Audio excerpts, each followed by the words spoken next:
وہ میرے سامنے ہاتھ جوڑنے لگی، بولی میں نکاح نہیں کر سکتی، لیکن میں اپنے ہاتھ کی پشت اس کے گال پر پھیرنے لگا۔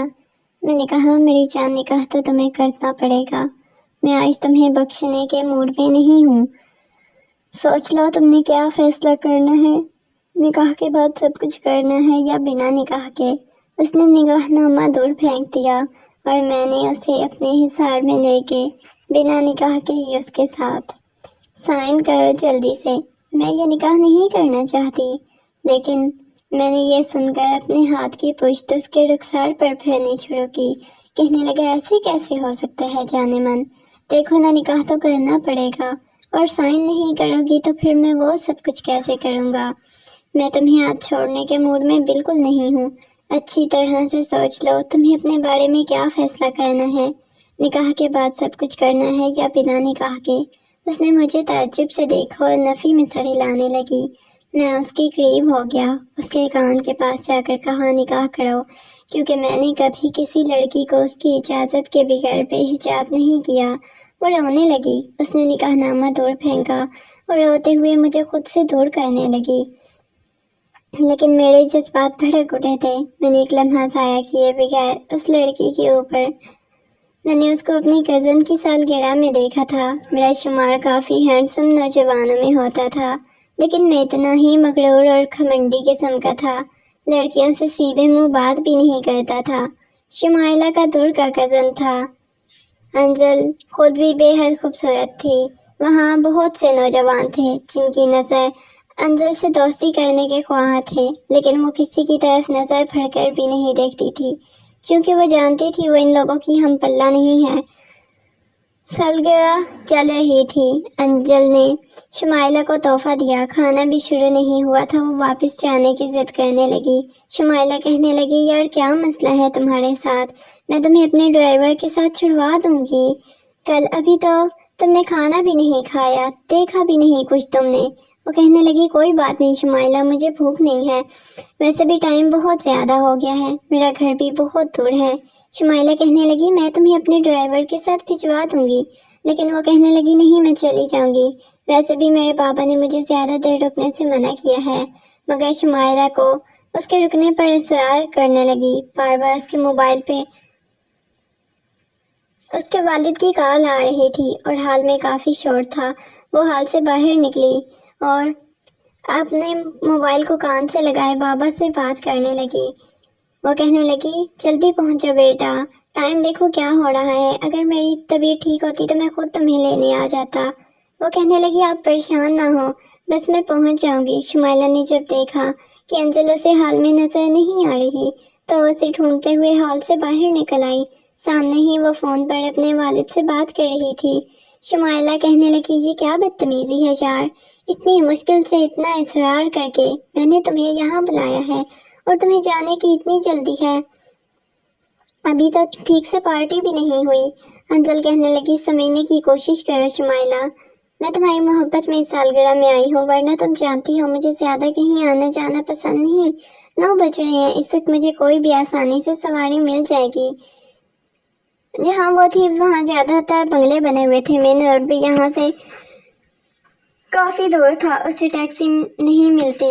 انجل اسے سمجھانے لگی شمائلہ اگر ہم لیٹ ہوگی تو بہت مسئلہ ہو جاتا۔ وہ کہنے لگی کوئی مسئلہ نہیں ہوتا، میرا ڈرائیور تمہیں چھوڑ دے گا، چلو۔ ایک بات نہیں سنی اور اس کا ہاتھ پکڑ کر اسے اندر فنکشن میں لے گئی۔ فنکشن ختم ہوتے ہوتے بھی رات کے 12 بج گئے، پھر وہاں لڑکے لڑکیوں کا ڈانس شروع ہو گیا۔ شاید شمائلہ کی حالت ایسی پارٹیاں عام تھی، لیکن انجل کا ماحول مختلف تھا۔ وہ متوسط گھرانے سے تعلق رکھتی تھی، بس شمائلہ کے بے پناہ اصرار پر آ گئی تھی۔ اس کے فون کی بیٹری بھی ڈاؤن ہو چکی تھی، اس لیے بے حد پریشان تھی۔ اس نے شمائلہ سے کہا کہ بہت دیر ہو گئی ہے، تم اپنے ڈرائیور سے کہو کہ وہ گھر چھوڑ دے مجھے۔ اس سے پہلے کہ شمائلہ اپنی گاڑی میں انجل کو اس کے گھر بھیجتی، ڈرائیور اس کی والدہ کو لے کر گھر جا چکا تھا، اس کا بھی لیٹ نائٹ تک رکنے کا ارادہ تھا۔ یہ سن کر انجل کا یہ حال تھا کہ وہ ابھی رو دے گی۔ وہ کہنے لگی میں نے تم سے پہلے بھی کہا تھا مجھے جانے دو، اب تو مین روڈ پر رکشہ بھی مشکل سے ملے گا، اس کی بیٹری بھی ڈاؤن ہو چکی تھی۔ شمائلہ کہنے لگی تم کیوں ٹینشن لے رہی ہو، میں کچھ کرتی ہوں۔